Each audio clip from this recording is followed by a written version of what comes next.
morning everyone po. Good morning again po. And happy anniversary po sa aming lahat. Ako po pala si April Capus. Nag-start po yung journey ko sa church June 2023. Then I got baptized April 2024, so it's just almost a year po na nabaptize ako. And then,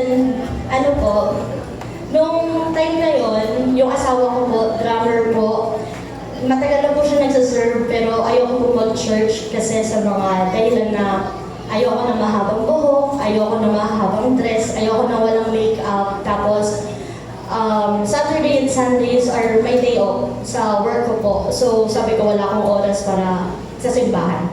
And then, all of a sudden, si Pastora nakita ko nag-send na message kay Jimboy asking kung kailan ako papayag mag-Bible study.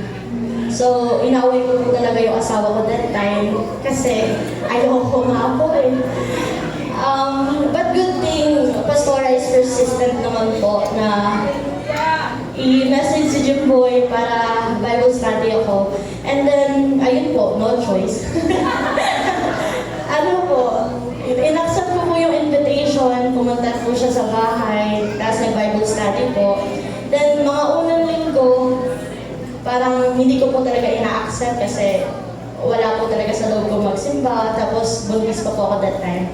And then, habang tumatagal po na nag-Bible study si Pastora, nasasanay po ako na maka-receive ng Word of God na ngayon hindi ko na mawala sa buhay ko po. Yun nga po, hindi na mawala sa buhay ko, tapos ako na yung naghahanap ng Word of God. Baliktad na po, hindi na nangyayari, which is praise God. And then, like sinabi ko po, it takes time for me to get baptized. Reason behind that po kasi, ayun nga po, yung religion, Catholic, hindi ko po ina-accept to kasi Christian po. And then, si Sister Esther, last 30th anniversary na hindi ko po yung testimony.